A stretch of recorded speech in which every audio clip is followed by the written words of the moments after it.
After a devastating betrayal 20 years ago, billionaire CEO Dominic Blackwood built an empire on his sano relationships. No trust, no weakness. Known as the Emperor in corporate circles, he's destroyed competitors and isolated himself completely.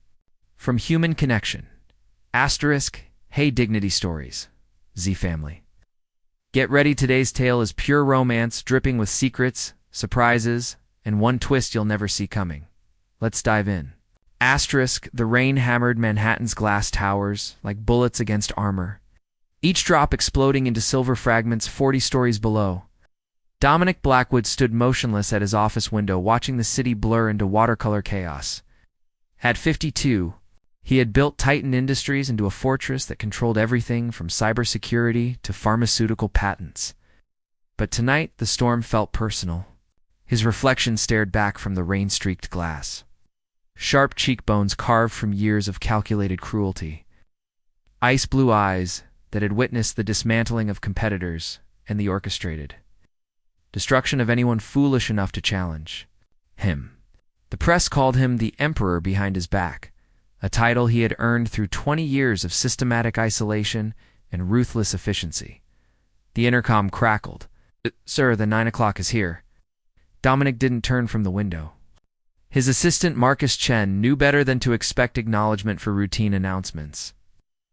What interested Dominic was the deviation from routine. His scheduled appointment was with Valentine Cross, founder of Phoenix Dynamics, the quantum encryption startup he intended to acquire. According to intelligence reports, she should have arrived precisely on time, accepted the offered coffee, and positioned herself in the predetermined chair facing his desk. Instead, she had arrived 15 minutes early and was currently standing beside his private elevator, studying the architectural blueprints of Titan Tower that hung on his reception wall. "Tell me something I don't know about her," Dominic said. Without turning, MIT at 16. Stanford MBA at 20. Built Phoenix from nothing after her previous company forced her out for refusing to weaponize her encryption algorithms. Arcus paused. "She's been standing in the same spot for 12 minutes, sir. Not moving, not checking her phone. Looking at those blueprints like she's memorizing structural weak points. Now that was interesting." Dominic turned from the window, straightening his Armani suit jacket. 20 years ago, after Alexandra Chambers had orchestrated his professional crucifixion and personal devastation, he had made 3 promises to himself. Never trust, never feel, never again allow another human being close enough to matter. Tonight, those promises would be tested. The elevator doors opened with a whisper, and Valentine Cross stepped into his sanctuary. Dominic's first assessment hit him like physical impact. Tall, maybe 5'8" in low heels. Obsidian hair pulled into a severe bob that emphasized the architectural precision of her face. Strong jaw, prominent cheekbones, skin the color of coffee with cream. Her charcoal suit was perfectly tailored, her only jewelry a platinum wedding band that caught the light. But her eyes stopped his analysis cold. Dark amber, almost golden, and they evaluated him with the same calculating intensity he was applying. To her, most people wilted under his stare. Valentine Cross looked at him like she was taking inventory of a potential acquisition. "Mr. Blackwood." She extended her hand, walking directly to his desk instead of the seating area where guests were supposed to wait. "Thank you for making time in what I'm sure is a carefully orchestrated schedule." Her grip was firm, her skin warm. Dominic held the contact a fraction longer than necessary, noting that her pulse remained steady despite the proximity to a man who had destroyed larger companies than hers before lunch. "Miss Cross, I understand you wanted to meet before finalizing our agreement. I never signed my life's work over to someone I haven't measured personally." Her smile transformed severity into something unexpectedly warm. "Your offer is generous, but generosity can be a mask for many intentions." Most entrepreneurs groveled when they reached this stage. They spoke in careful euphemisms and avoided direct eye contact. Valentine spoke as though they were equals, negotiating a partnership instead of him acquiring her company. Like another chess piece. "Marcus, that will be all." Once alone, Dominic gestured toward the sitting area. She took the chair facing away. from his desk, forcing him to join her rather than maintaining the psychological advantage of height and authority. "Your terms are outlined in Section 47, he began. "I've read the contract 3 times. I'm asking about your vision, not your legal department's language." He recalibrated. "Global implementation across our security infrastructure. Your encryption technology makes data breaches mathematically impossible. And when governments demand backdoor access, when intelligence agencies threaten regulatory action." Her questions came rapid fire, each one precisely targeting the moral compromises that most tech executives avoided discussing. "We would resist with appropriate leverage. Once Phoenix is absorbed, the technology belongs to your shareholders. Their interests will prioritize profit over protection." She leaned forward slightly. "I built this encryption to shield people from surveillance, not to enable it for the highest bidder." For the next hour, their conversation evolved into something Dominic hadn't experienced in years: intellectual combat. Valentine matched him point for point, her brilliance sharp enough to cut through his carefully constructed arguments. She asked questions that forced him to examine assumptions he had accepted without thought. "You built Titan from bankruptcy," she observed during a pause. "The business world calls it miraculous. I call it brutal. Success requires brutality. Does it require complete emotional isolation?" The question landed like a surgical strike. The notorious Dominic Blackwood, who hasn't allowed himself a meaningful relationship in 20 years, professional or personal. The temperature in the room seemed to drop 10 degrees. No one spoke to him this way, ever. "You been reading?" "Tabloids. I researched thoroughly before accepting this meeting. Your professional achievements are documented extensively. So is your personal wasteland." She didn't flinch under his stare. Is emotional isolation a conclusion based on evidence, or a fortress built from a single devastating wound? The question hit too close to something he had buried so deep that most days he convinced himself it had never existed. Dominic stood abruptly, every instinct screaming at him to end this conversation and have security escort her from the building. Instead, he heard himself saying, "Your concerns about implementation are reasonable. I'll have legal draft additional ethical protections." Valentine remained seated, studying him with those unsettling amber eyes. "Thank you for the most intellectually stimulating conversation I've had in years. I'll review your revised proposal and contact you tomorrow. You haven't accepted our offer." This surprised him. In his experience, by this point, negotiations concluded with grateful acceptance and champagne. "Did you assume I would?"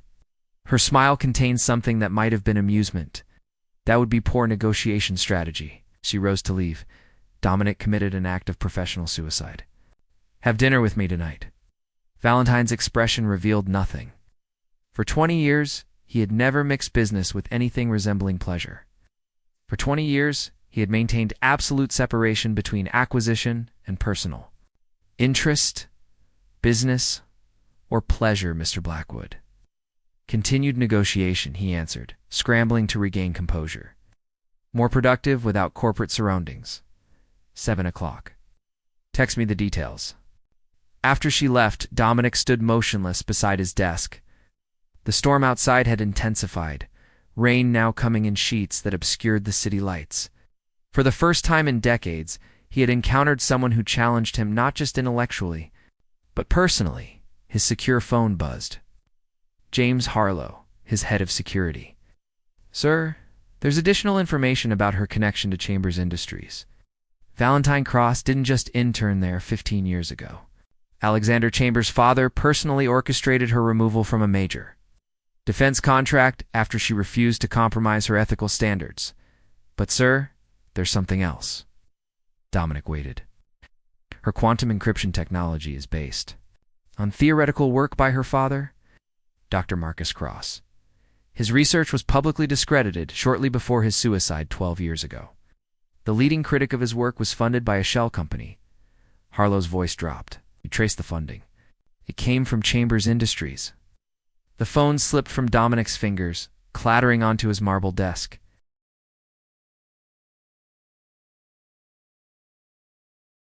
La Baradine hummed with the subdued energy of New York's elite. Crystal chandeliers cast honey-colored light across white tablecloths. While rain continued its assault on the restaurant's windows, Dominic arrived first, positioning himself at a corner table with clear sight lines to all entrances. Old habits from a paranoid mind that had survived 2 decades of corporate warfare. Valentine entered exactly at 7, scanning the room with the same methodical precision she had used in his office. She wore midnight blue silk that moved like water. Her severe bob softened into waves that caught the ambient light. The maitre d' guided her through clusters of Manhattan's power brokers, several of whom turned to watch her passage. "You chose well," she said, settling into her chair. "Excellent acoustics for private conversation. You analyze restaurants like battlefields, don't you?" Her smile held dangerous amusement. "I assume you researched the owner's political affiliations, the head chef's security clearances, and whether any competitors frequent this establishment?" She was right. He had. Their waiter approached with practiced discretion.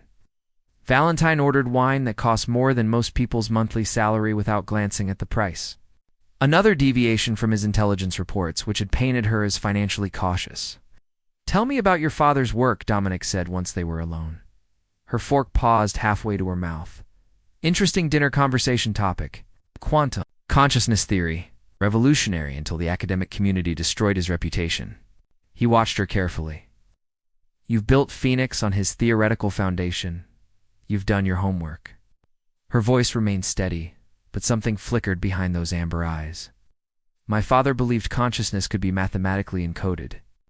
His encryption algorithms were inspired by neural pattern recognition, the same algorithms that made Phoenix possible." "Yes, right." She set down her fork. "The same algorithms that certain people wanted buried along with him. Admission hung between them like a loaded weapon." Dominic had expected denial or deflection. Instead, she had confirmed his suspicions, while simultaneously issuing a challenge. "Why bring this to Titan? There are smaller companies that would give you more control, because smaller companies can't protect what I've built." She leaned forward, her voice dropping to barely above a whisper. "Someone has been systematically acquiring quantum research companies, buying them, gutting their technology, then dissolving them. Phoenix is the last independent firm working in this space. And you think Titan offers protection?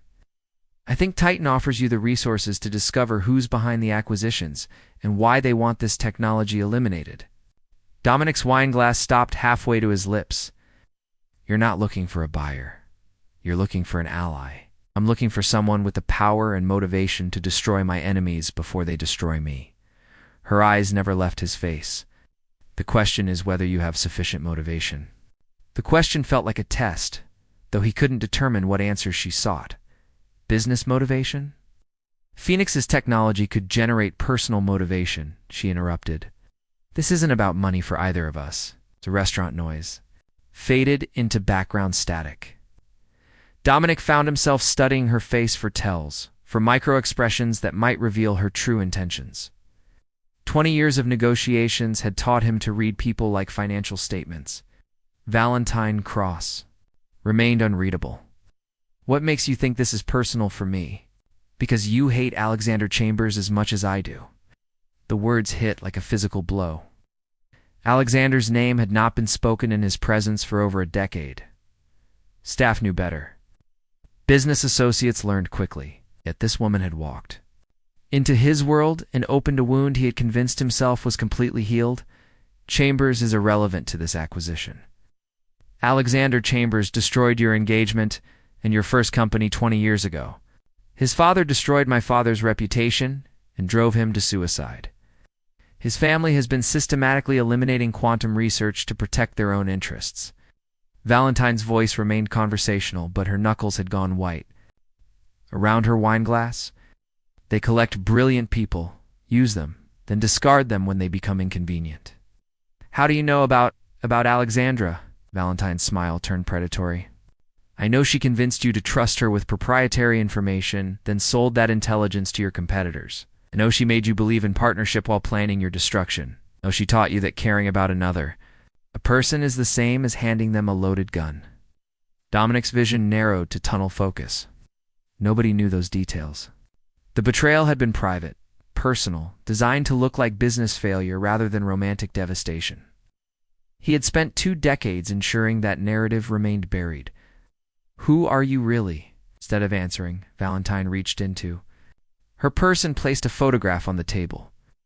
Black and white, slightly faded.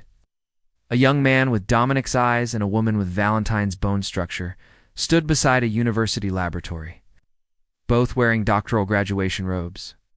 "My father and your father were research partners at Columbia. Before you were born. Before I was born. Before the Chambers family decided that quantum consciousness research threatened their technology monopoly." Her finger traced the edge of the photograph. "They didn't just destroy our father's partnership, they destroyed our fathers." The restaurant continued its elegant ballet around them, but Dominic felt the world shift on its axis. His father had died when Dominic was 12. Car accident, sudden and devastating. His mother had never spoken about his father's research, only that it had been abandoned after his death. "Prove it."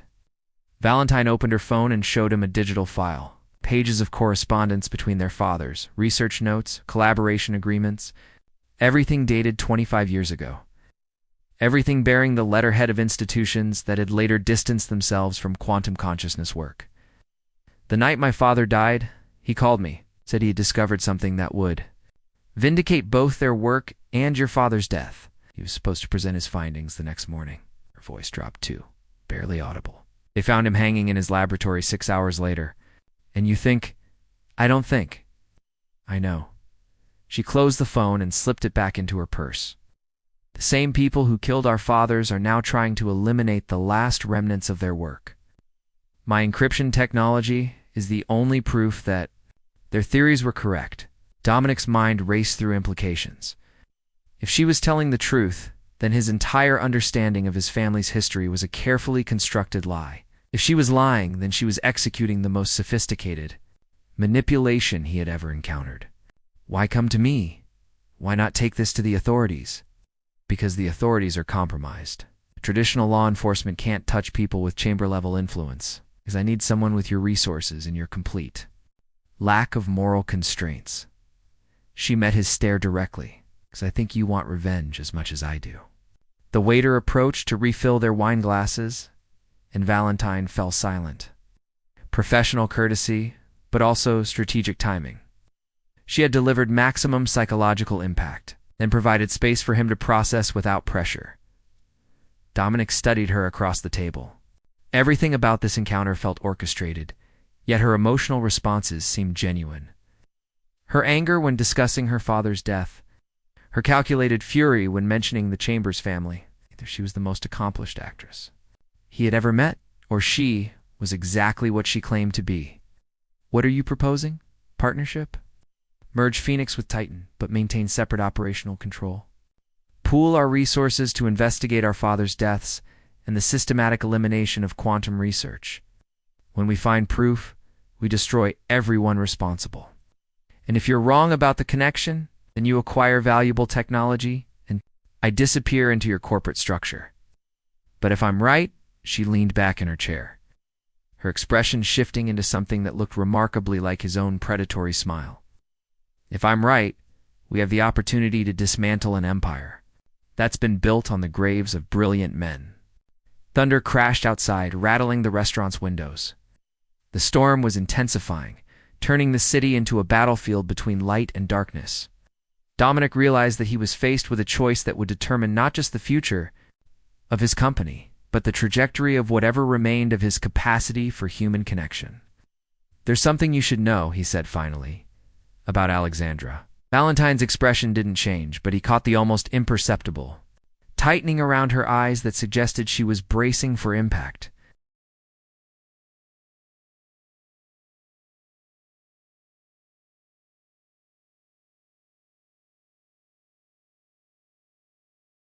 "There's something you should know," he said finally, "about Alexandra."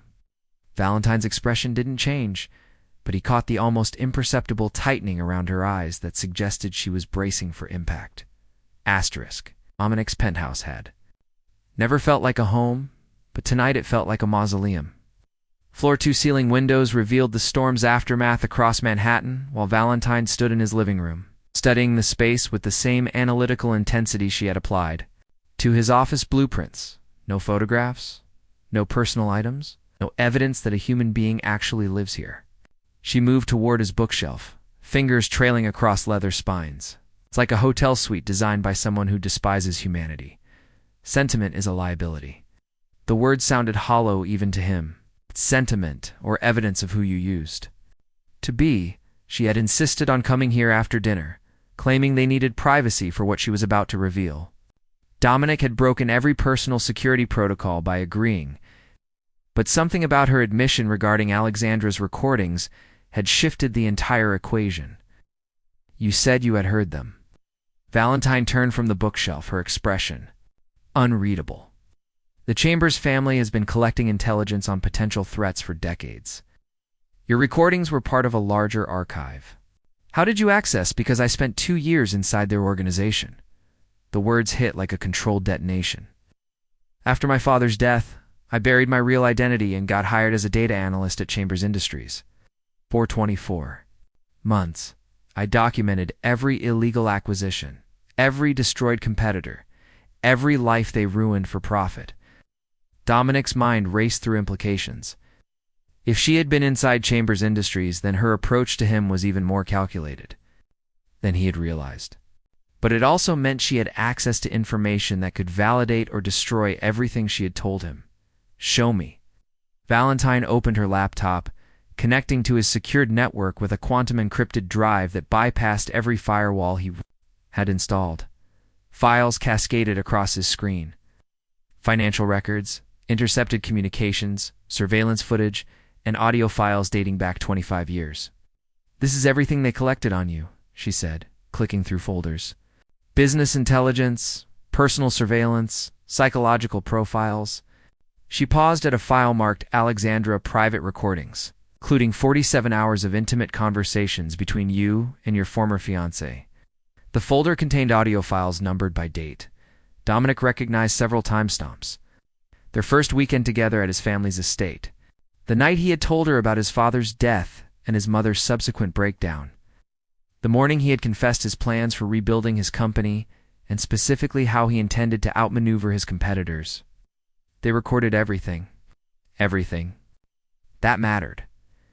Every vulnerability, every strategy, every moment when you allowed yourself to be human. Valentine's voice had gone soft, almost gentle.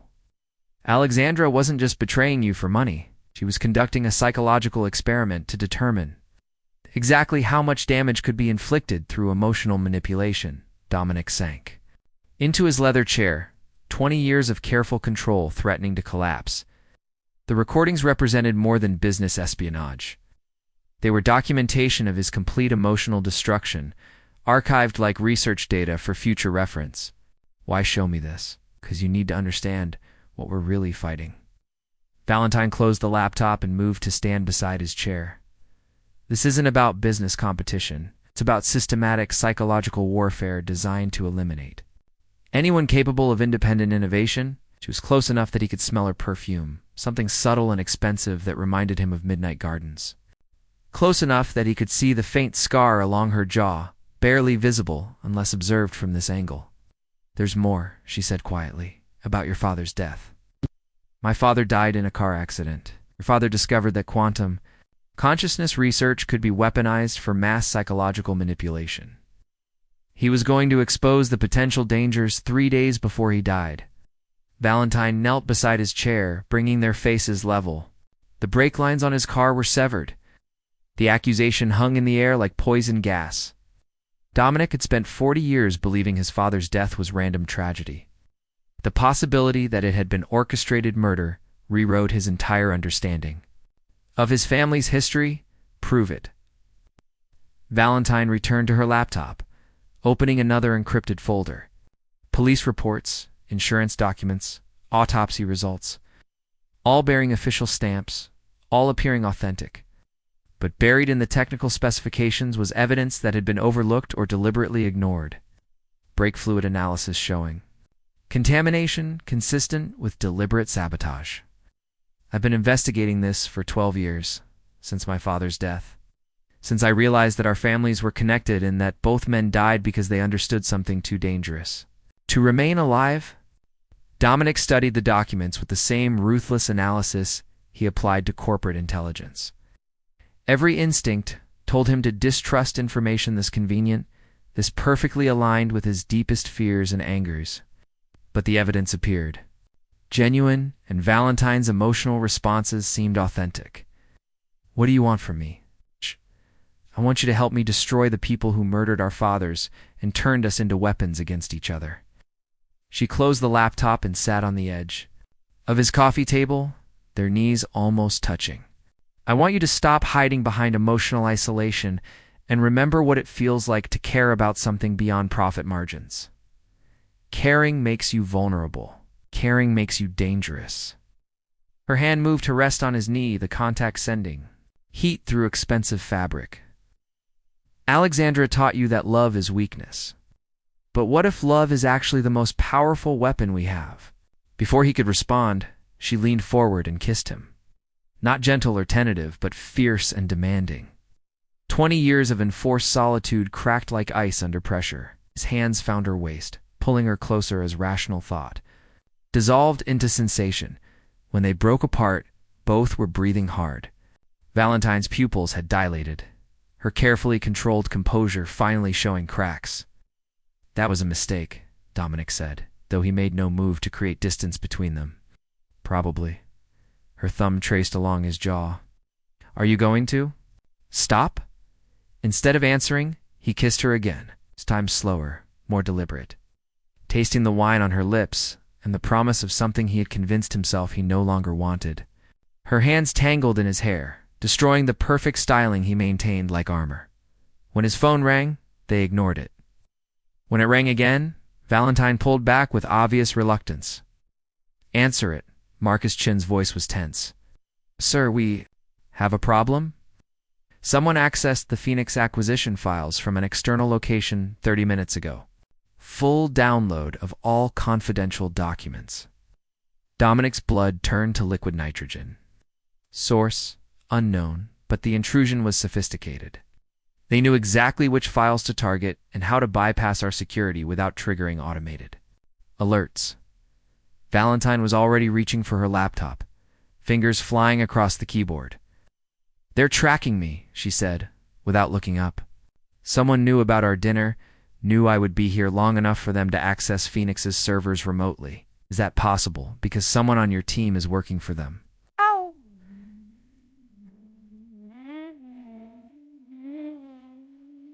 She turned the screen toward him, showing real-time network activity. The intrusion started from inside Titan Tower, server room, sublevel 3.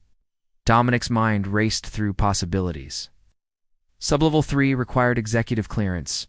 Only 7 people in his organization had that access, and he had personally vetted each of them through psychological profiling and financial background checks. He said into the phone.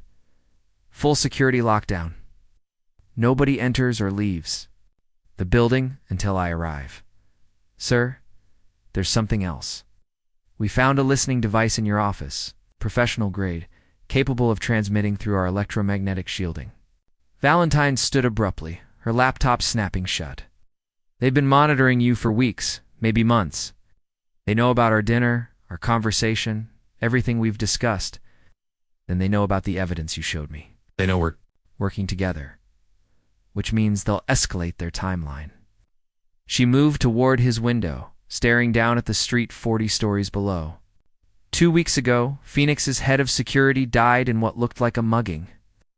Last week, my lead programmer's apartment building suffered a gas explosion. Tonight, they made their move against your servers. You think they're eliminating witnesses? I think they're preparing for something big, something that requires Phoenix's technology and Titan's infrastructure. She turned back to him, her face pale but determined. "We have maybe hours before they decide we know too much to live." Dominic.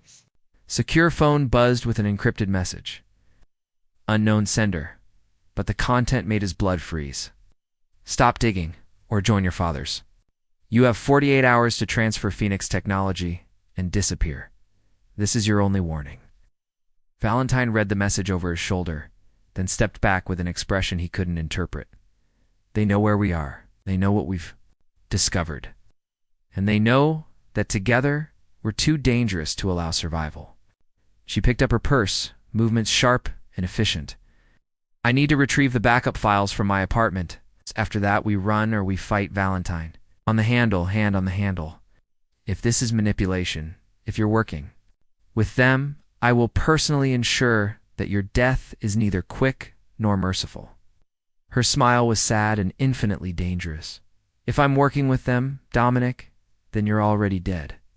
Asterisk Valentine's apartment existed in a converted warehouse in Brooklyn, far from Manhattan's corporate towers. Industrial fixtures mixed with carefully chosen furniture that managed to feel both austere and warm.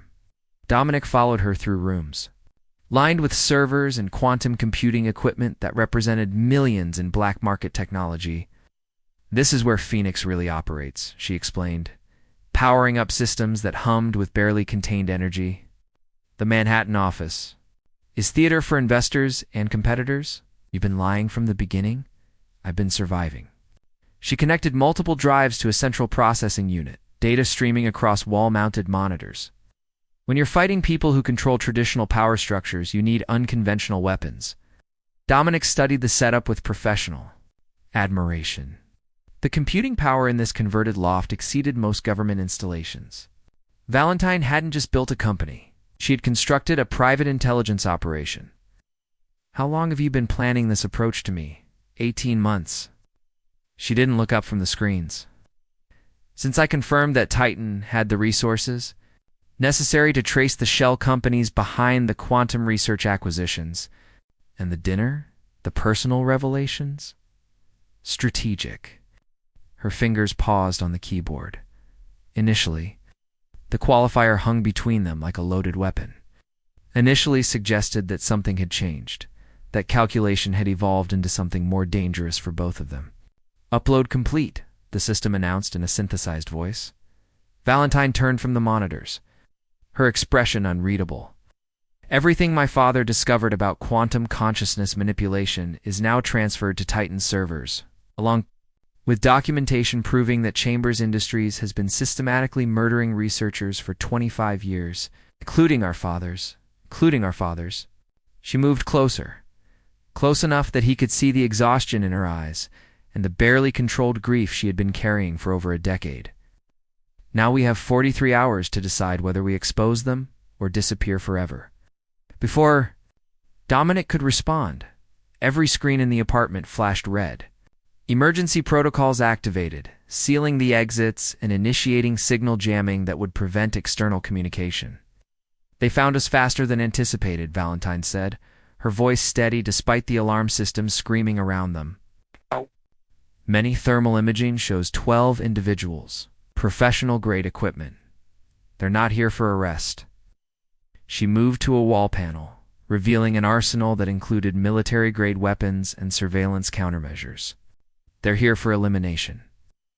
Dominic accepted the Glock she handed him, muscle memory from his military service, returning instantly. Exit strategies.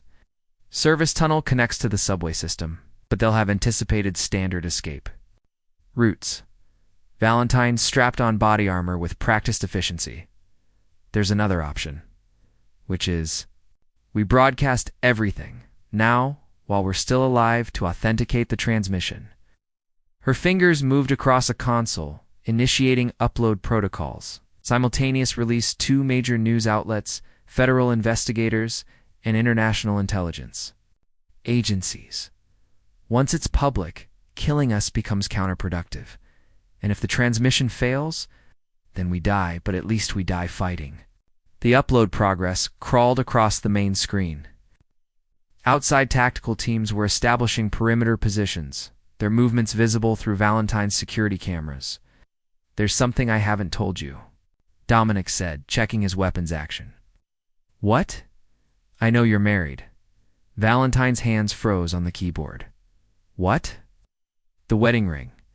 I noticed it immediately. Background investigation confirmed marriage to Dr. Elena Cross, Stanford neuroscientist. 6 years ago, he moved to cover the apartment's primary entry point. Divorce finalized 8 months ago after Alina discovered your real identity and the risks associated with your investigation. For the first time since he had met her, Valentine looked genuinely shaken. She couldn't handle the danger. Or the deception. I spent 2 years lying to everyone, including her, about who I really was and what I was doing, including tonight. Tonight was supposed to be purely strategic. Seduce Dominic Blackwood, gain access to Titan's resources, execute revenge against our father's murderers. Her voice cracked slightly. It wasn't supposed to feel real. 58% complete, the tactical teams were moving into position. Through the monitors, Dominic could see armed figures rappelling from the roof, while others emerged from service tunnels. Professional military precision designed to eliminate all possible escape routes. Valentine. She looked up from the console, amber eyes reflecting the red emergency lighting. If we survive this, if we expose them and somehow live to see justice, what happens between us? I don't know. Her honesty cut through the chaos around them. I've been planning revenge for so long that I never considered what comes after. 73% complete. The first explosion took out the main power grid. Emergency generators activated, but the upload slowed to a crawl as backup systems struggled to maintain network connectivity. They're jamming external signals, Valentine reported. Upload will fail in approximately 4 minutes, and we fight our way out. Against 12 military contractors, with nowhere to run and no backup, she moved away from the console, reaching into a hidden compartment to retrieve what looked like a modified tablet. There's another way. What? I can trigger a localized electromagnetic pulse. It will destroy every electronic device in a 6-block radius, including their communication and coordination systems. But it will also destroy all the evidence we've collected, and the upload, gone. Along with our proof, our research, everything. Valentine's finger hovered over the device's activation switch, but we might survive long enough to rebuild. 81% complete. Gunfire erupted from the building's lower levels. The tactical teams had breached the lobby and were clearing each floor, professional, efficient, and utterly lethal. How long until they reach us? 6 minutes. Maybe 7 if they encounter resistance. Dominic calculated odds with the same cold precision he applied to market analysis. Slim chance of successful upload, it's almost zero probability of surviving a firefight. Certain death if captured by people willing to orchestrate decades of systematic murder. There's a third option, he said. What? I transferred everything to my personal network. Titan servers are hardened against electromagnetic interference. The evidence survives even if we don't. And if you're captured, if they torture the access codes from you, then I make sure torture isn't an option. Valentine stared at him, understanding the implication. He was offering to sacrifice himself to preserve their evidence, to ensure that their father's deaths would be avenged even if neither of them lived to witness justice. No, it's the only logical choice. Logic isn't making this decision. Moved closer, placing her hands on either side of his face. 20 years ago, you let them turn you into an emotional wasteland. I won't let them make you a martyr. The upload hit 94%. Valentine triggered the electromagnetic pulse. Every screen went dark. Emergency lighting failed. The building's security systems collapsed into silence, broken only by the sound of confused voices from the tactical teams, whose communication networks had just evaporated in the darkness. Dominic felt Valentine's hand find his. Now we run. Move through her apartment, using muscle memory and emergency lighting. Reaching the service tunnel as the tactical teams regrouped in the chaos above. The subway connection led to a maintenance facility that Valentine had apparently prepared for exactly this scenario. But as they emerged into the abandoned subway station, Dominic realized they weren't alone. Alexander Chambers stepped from the shadows, flanked by 6 armed men. At 43, she had aged into the kind of devastating beauty that belonged on magazine covers and corporate boards. Platinum blonde hair, surgical precision features, and the same predatory smile that had once convinced him to trust her with his life. Hello, Dominic. You look exactly the same, still carrying that wounded idealism like a badge of honor. Valentine's grip on his hand tightened, but she made no move toward the weapon at her hip. Smart. They were outgunned and surrounded. Alexandra? His voice remained level despite 20 years of suppressed rage threatening to explode. I should have known you'd be involved. Involved? Darling, I've been orchestrating this entire performance. She moved closer, heels clicking against concrete. Did you really think Valentine found you by accident? That her emotional connection to your tragic family history was coincidence? What are you talking about? Alexandra's laugh echoed through the abandoned station. Show him, Valentine. Show him the recording equipment you've been wearing since dinner. Valentine's face had gone pale, but she didn't deny the accusation. Instead, she reached into her jacket and removed a device no larger than a button. Audio recording equipment. State-of-the-art, capable of transmitting in real time. I'm sorry, she whispered. The betrayal hit harder than any physical blow. Every conversation, every revelation, every moment of growing trust had been performance. Valentine's anger about her father, her grief over decades of injustice, her passion when she kissed him had all been orchestrated deception. 20 years, Dominic said, his voice barely audible. I spent 20 years learning to never trust anyone, and you made me forget that lesson in a single evening.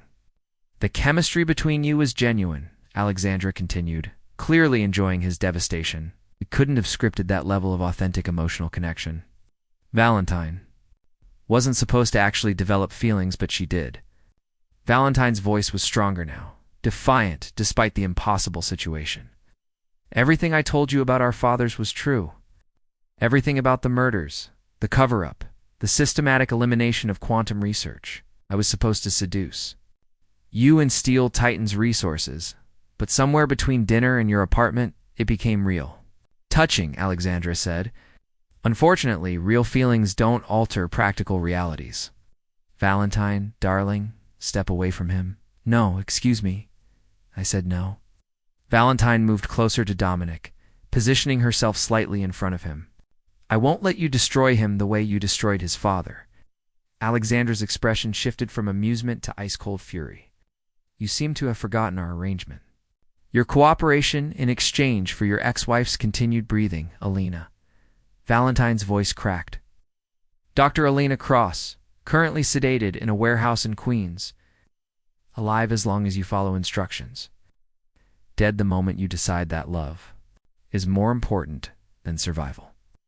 The threat hung in the stale subway air like poison gas. Dominic watched Valentine's face cycle through grief, rage, and ultimately resolve. She was calculating odds the same way he had upstairs, determining that cooperation offered the only chance of keeping Alina alive. What do you want? Quantum consciousness technology represents the future of psychological warfare. Mass population. Control through targeted neural frequency manipulation. Your father's theoretical work, combined with your practical encryption algorithms, creates the foundation for technology that could influence election outcomes, suppress dissent, or eliminate opposition through induced suicide. That's why you've been killing researchers. We've been acquiring intellectual property through whatever means proved most efficient. Your fathers were brilliant but morally inflexible. They would never have allowed their work to be weaponized. Alexandra gestured to her armed escort. You, however, are more pragmatic. You want me to complete the research? I want you to perfect it. Under controlled conditions, with appropriate motivation to ensure compliance.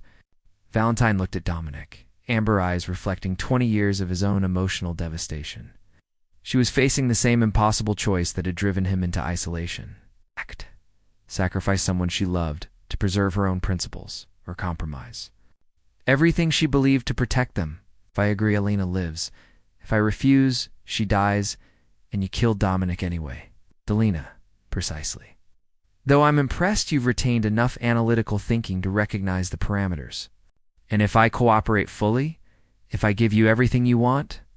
Alexandra's smile turned genuinely warm, which made it infinitely more terrifying. Then Alina disappears into witness protection, with a new identity and sufficient resources to rebuild her life. And Dominic becomes my partner in the most profitable technology venture in human history. Partner? You didn't think I would waste your corporate expertise, did you? Titan Industries, will oversee global implementation of quantum consciousness manipulation technology. Think of it as the ultimate merger between emotional intelligence and market domination. The offer was seductive in its comprehensive scope. Dominic would retain his empire, even expand it, while gaining access to technology that could reshape human civilization. All he had to do was embrace the same moral flexibility that had allowed the Chambers family to eliminate anyone who threatened their interests, including his own father. "I have one condition," he said. Valentine turned to stare at him, disbelief written across her features. "Name it," Alexandra replied. "I want proof that Alina is alive and unharmed before Valentine begins any research." "Done. You'll have video confirmation within the hour." Alexandra gestured toward the tunnel exit. "Shall we proceed to more comfortable accommodations? We have facilities prepared for extended collaboration." They were escorted through the abandoned station toward black SUVs waiting on the street. Above, Valentine managed to move close enough to whisper in Dominic's ear. The electromagnetic pulse didn't destroy everything, uploaded a compressed file to Titan's backup servers before the main transmission failed. 47 minutes of audio recordings proving everything we discussed tonight, including your betrayal, including my choice to betray my employers for you. The admission hung between them as they emerged into the Manhattan dawn. In 6 hours, Dominic had discovered the truth about his father's death, fallen for a woman who had been assigned to seduce him, and agreed to help weaponize technology that could enslave human consciousness. But Valentine's final whisper suggested that perhaps all was not lost. If she had uploaded evidence to Titan's servers, then proof of the Chambers family's crimes still existed. The question was whether they would live long enough to ensure that. Evidence reached the right people as the SUVs pulled away from the SUVs, pulled away from the SUVs, pulled away forward as into someone. A way forward. Abandoned station, carrying them toward an uncertain future of collaboration or captivity. Dominic realized that for the first time in 20 years, he was willing to risk everything for another person, even if that person had betrayed him. The Chambers Industries research facility occupied 30 floors of a Manhattan tower that existed on no public records. Dominic and Valentine were escorted to 2 separate laboratories. Their reunion contingent on Valentine's cooperation with quantum consciousness research that could reshape human civilization.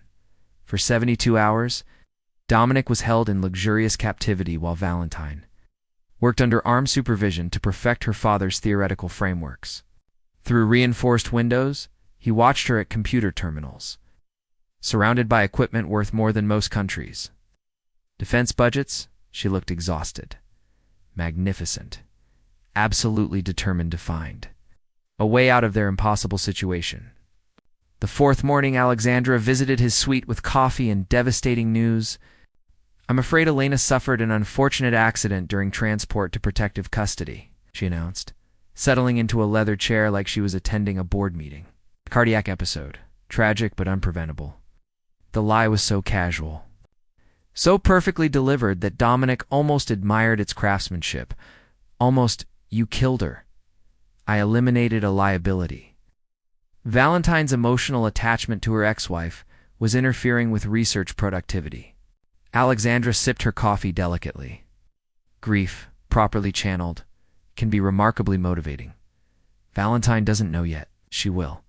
In approximately 1 hour, when I deliver the tragic news, along with video evidence of Elena's final moments. After that, she'll have nothing left to lose and every reason to complete our project, which is global deployment of quantum consciousness manipulation technology. Initial testing suggests we can influence emotional states, suppress specific memories, and induce targeted behavioral modifications in populations up to 50 million individuals simultaneously. The scope was beyond anything Dominic had imagined. Not just individual manipulation, but mass psychological control capable of reshaping entire societies according to Chambers Industries' strategic interests. You're talking about the end of free will. I'm talking about the evolution of human governance. Democracy is messy, inefficient, and ultimately self-destructive. Ow. Our technology offers clean solutions to complex social problems. By turning people into programmable machines. By helping them make better choices. Alexandra's smile held genuine warmth, which made her words infinitely more terrifying. Imagine eliminating depression, addiction, and violence through precise neural frequency adjustments. Imagine populations that cooperate instead of competing, that build instead of destroying, under your control. Under optimal guidance, the alternative is continued chaos, environmental destruction, and eventual civilizational collapse. Alexandra stood, smoothing her designer dress with practiced elegance. Valentine has made remarkable progress. Her encryption algorithms, combined with her father's consciousness mapping research, have created something beautiful. Ow. Something that would make both your fathers proud. The comment was perfectly calculated psychological warfare. Dominic's father had devoted his life to understanding human consciousness, not controlling it. Valentine's father had died protecting the ethical implications of his research. Neither man would have endorsed technology designed for mass manipulation. You're going to tell her about Elena now. Yes, and then she'll complete the final integration protocols. Because she realized that Elena's death was meaningless unless something positive emerges from the sacrifice. And if she refuses, then she joins Elena and you complete the research. Yourself. Titan Industries has sufficient resources to reverse engineer her work, though it would take considerably longer.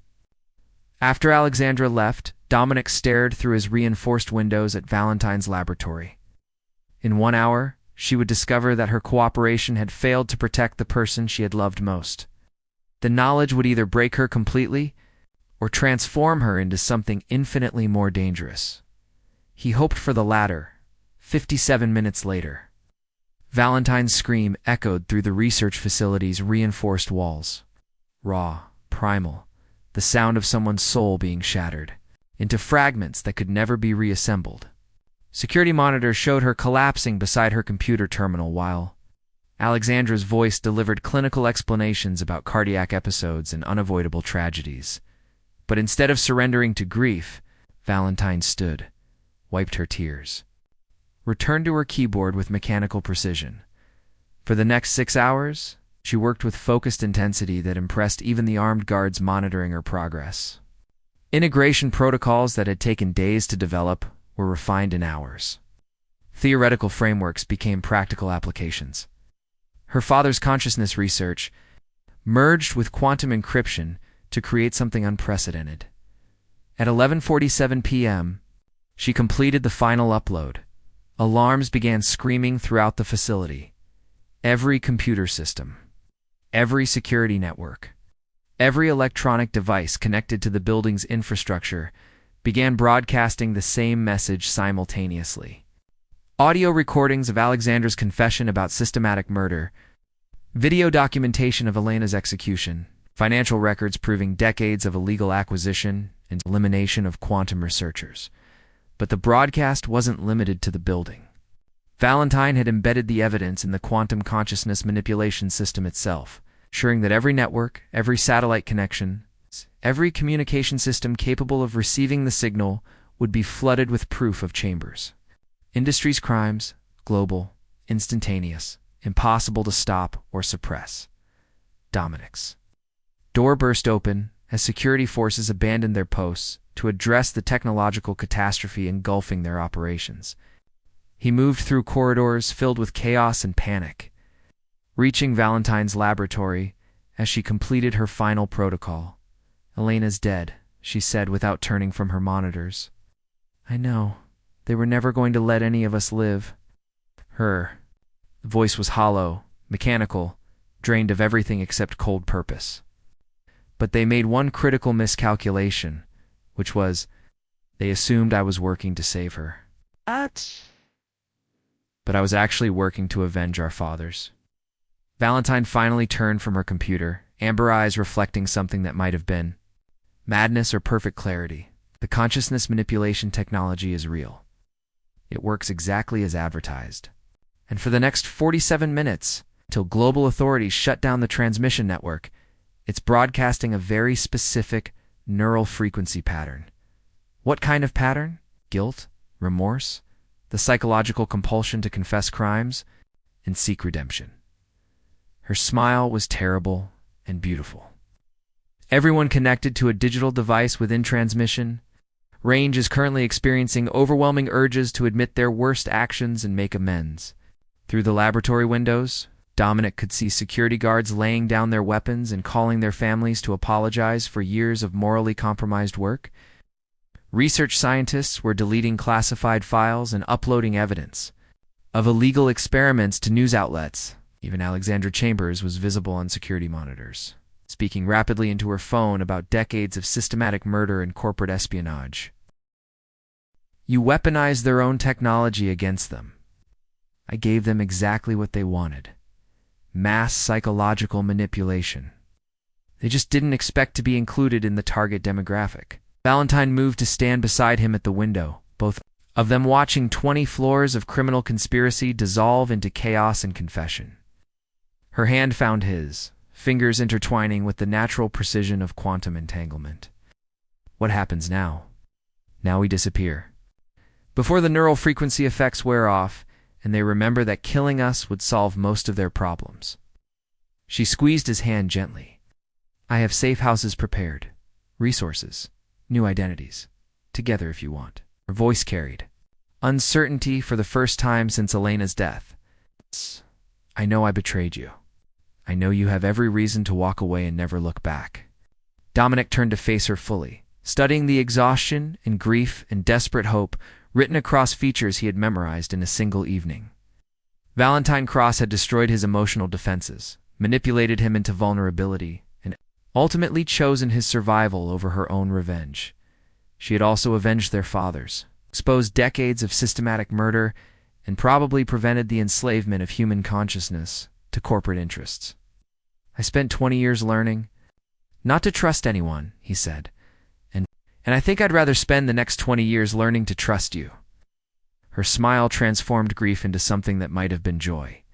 Around them, the Chambers Industries empire was collapsing in real time as decades of buried crimes surfaced under quantum-induced compulsion for confession and redemption.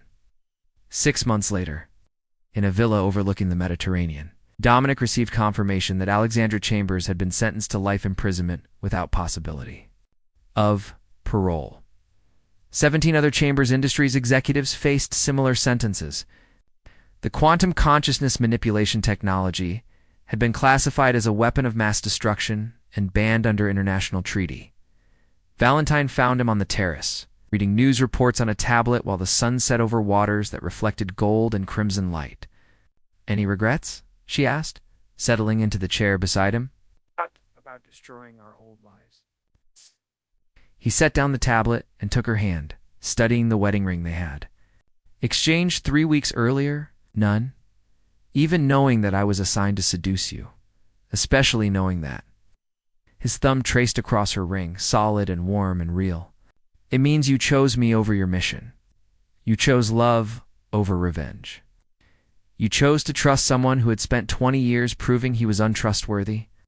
Valentine leaned closer, her head finding its natural place against his shoulder. Fathers would have approved of the quantum consciousness research, of us finding each other despite everything designed to keep us apart.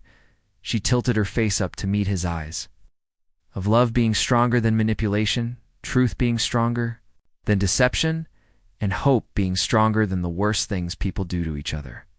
As darkness settled over the Mediterranean, and stars emerged in patterns that seemed to mirror the quantum entanglement holding them together, Dominic realized that some betrayals lead to destruction, while others lead to redemption. 20 years of emotional isolation had ended with a single kiss from someone brave enough to risk everything. For the possibility of love, the emperor had abdicated his throne. The man who remained was infinitely more dangerous and more vulnerable and more alive than anything that had come before. Asterisk, if this story touched your heart, please like, subscribe, and comment below with your favorite moment. Your support helps me create more emotionally powerful romance stories. Turn on notifications so you never miss a new story upload. Ow. What's your favorite type of romance story? Let me know in the comments, and I might feature it in my next video. The end.